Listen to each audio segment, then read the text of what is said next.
Olá, amigos e irmãos inscritos do canal Segredos Subliminares.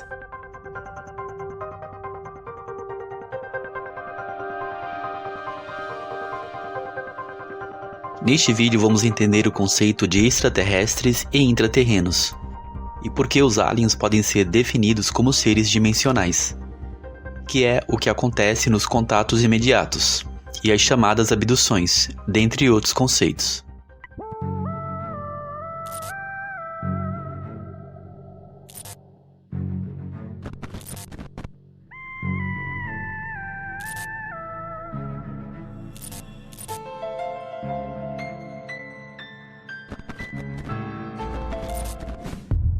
Mesmo que você não acredite em inferno e no Hades, não há como negar as citações bíblicas sobre isso.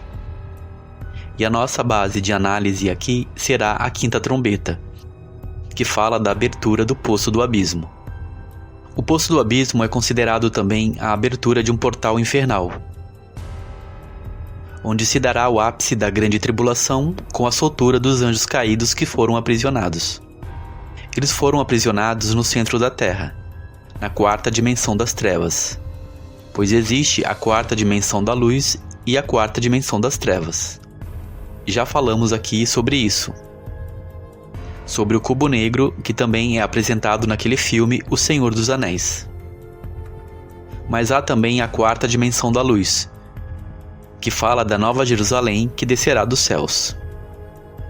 O reino dos céus é de cima, mas existe um reino também aqui na Terra, e isto é apresentado na simbologia da Cabala, pela 10ª esfera chamada Malkuth. Isso porque Lúcifer está implantando o seu reino aqui na Terra.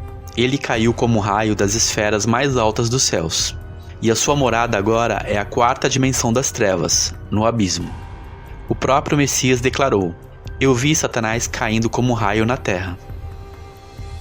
Sabemos também que terça parte dos anjos foram lançados na Terra, e muitos estão presos em regiões específicas do cosmo e dos planetas. Esses seres que estão presos no interior desses planetas são os intraterrenos, e aqueles que vêm de fora, de outros planetas ou de outra parte do cosmo, são os extraterrestres. O próprio planeta Saturno é considerado um vórtex, que quando visto do espaço apresenta uma forma de um cubo negro. Então haveriam passagens ou portais dimensionais para esses anjos caídos saírem. Porém, muitos deles não têm permissão de Deus para isso, tal como os 4 anjos que estão presos junto ao rio Eufrates. Mas Apocalipse 9 fala que a chave do abismo será entregue a Satanás na grande tribulação, e esses anjos caídos serão soltos e vão liderar um ataque àquelas pessoas que foi permitido eles ferirem. Isso é semelhante à passagem do anjo da morte no Egito, onde o anjo só podia matar quem não tinha a marca do sangue. Porém, é relatado em Apocalipse 9 que esses anjos não vão matar, mas atormentar as pessoas por 4 meses, um tormento que será semelhante à picada de um escorpião. É possível que o poço do abismo venha a ser aberto pelo próprio homem, através da chave da ciência e de tecnologias como aceleradores de partículas. A chave da ciência seria a chave entregue pelo anjo da destruição, que é o símbolo do cerne, o deus Shiva, o deus da roda da destruição, chamado de Abaddon e Apolion. Bom, entendido essa parte, vamos agora à parte das tecnologias. Claro que todos nós gostamos de tecnologias, computadores, celulares e outras invenções modernas. Porém, todas essas ferramentas podem ser usadas para o bem e para o mal. Porém, pelo que sabemos, o reino mineral, das pedras, do ferro, do aço, está nas mãos de Lúcifer. Deus permite que ele domine este reino mineral, para pôr o homem à prova e para que haja a liberdade de escolha entre o bem e o mal. A dualidade no qual estamos inseridos é para que exista o livre-arbítrio. Sempre haverá o sim e o não, e uma bifurcação que nos leva para o caminho da morte ou para o caminho da vida. O reino do ferro e do aço, portanto, está ligado ao centro da Terra. Dessa forma, muitas tecnologias seriam dadas pelos anjos caídos aos homens, pois isso incentiva o homem para o caminho da destruição. Lúcifer sabe que se ele der poder ao homem, ele irá se corromper, e usar essas tecnologias para escravizar e destruir a humanidade. Essa tradição luciférica está ligada à tradição de Tubal-Caim.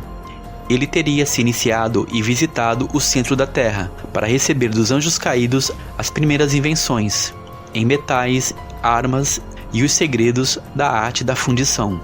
O reino elemental do fogo está ligado às serpentes chamadas salamandras. Assim, os anjos caídos, tal como cita o livro de Enoque, entregaram todas essas ciências ao homem na antiguidade.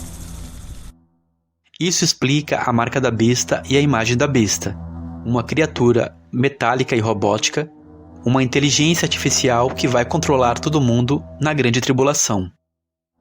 O profeta Daniel descreve este tempo falando da união do ferro e do barro. A engenharia genética, que é a ligação da semente humana ao ferro. Quem aceitar essa marca estará se associando a este reino das trevas. Qualquer tecnologia não é diferente de outros objetos de metais, como uma faca ou uma espada. Assim como a faca pode ser usada para cortar as carnes e os legumes, disso nasce todo o conceito da dualidade no qual o homem está inserido, em fazer o bem ou o mal.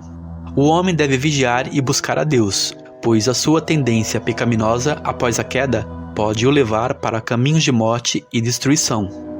Lúcifer foi tão ousado que tentou o Messias e ofereceu o seu reino aqui na terra para ele, fama, riqueza e poder, o levando a um alto monte.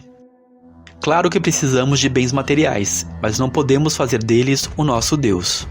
Deus permitiu Lúcifer dominar o reino material. Assim, ele pode corromper aqueles que se inclinarem a ele e causar terror no mundo. Quando no livro de Jó foi perguntado a Satanás de onde ele vinha, ele disse que vinha de rodar a terra e de passar por ela, e de observar o que faziam os moradores da terra. Por isso que o amor à idolatria e ao dinheiro e ao mundo material é a raiz de todos os males.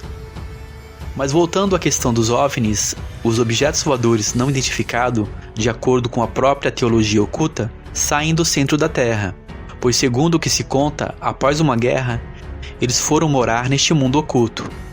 Consultem isso na doutrina de Samael Aunveor, onde ele diz que o centro da Terra é a morada de aliens de cor verde azulada, e que possuem uma grande tecnologia. Seres que vieram da Galáxia Azul e teriam ajudado na construção das pirâmides do Egito. Nessas filosofias esotéricas, o centro da Terra seria outro universo. E o esoterismo passou então a enfeitar este mundo como sendo um mundo colorido, belo e iluminado. Dois nomes muito conhecidos são dados a essas cidades ocultas: Shambhala e o Reino de Agartha, ou até mesmo a cidade perdida de Atlântida, que segundo eles foi interiorizada para o centro da Terra. Essas filosofias estão inseridas nas fábulas de Alice e do Mágico de Oz. Lúcifer precisa apresentar o inferno como um lugar bom, para poder atrair seguidores para o seu reino. Dessa forma, as sociedades secretas criaram um sistema iniciático, seguindo a tradição de Tubal-Caim. Os espirais iniciáticos é apresentado em 9 círculos de descida. Isso explica o porquê Dorothy segue o espiral dourado até a cidade das Esmeraldas. A busca pela pedra filosofal é esse estágio de iluminação da alma do iniciado, transformando o chumbo ou metal em ouro dourado, tal como ensinava os alquimistas. Aquela missionária Gisele Gucci falou sobre isso naquele relato, onde ela seria iniciada e desceria ao centro da Terra para ter contato com esses seres da 4ª dimensão das trevas. Acredita-se que grandes inventores, pesquisadores e filósofos desceram por essas esferas infernais para receber de Lúcifer e dos anjos caídos inovações, tecnologias e filosofias. Dessa forma, grande parte das tecnologias que usamos foram dadas por estes anjos caídos ao homem. Então não é por acaso que muitas delas possuem as suas marcas. Em ufologia, um contato imediato é quando uma pessoa vê a presença de um objeto voador não identificado, OVNI. Porém, os contatos imediatos podem ser divididos em vários graus. Essa terminologia e sistema de classificação foi inventada pelo astrônomo e ufólogo norte-americano Joseph Allen Hynek, de 1910 a 1986. No contato imediato de 0 grau, são avistadas apenas luzes misteriosas. No de 1º grau, avistamentos de um ou mais objetos voadores não identificados. No contato imediato de 2º grau, acontece calor ou radiação, círculos nas plantações, interferência no funcionamento de máquinas ou perda de memória associada ao encontro com um OVNI. O de 3º grau, uma entidade é observada dentro de um OVNI, fora de um OVNI, a uma certa distância ou entrando e saindo dele. O contato imediato de 4º grau é quando um ser humano é abduzido por um OVNI. O de 5º grau engloba encontros onde há comunicação bilateral, espontânea ou não, onde acontece uma comunicação, seja ela extrasensorial ou não. Todas essas classificações podem ser associadas a eventos ligados a aparições de principados e potestades, e até mesmo de possessões. Bom, então é isso. No próximo vídeo falarei da teoria que defende a criação da raça humana pelos Anunnaki. Um grande shalom a todos, um forte abraço e até mais.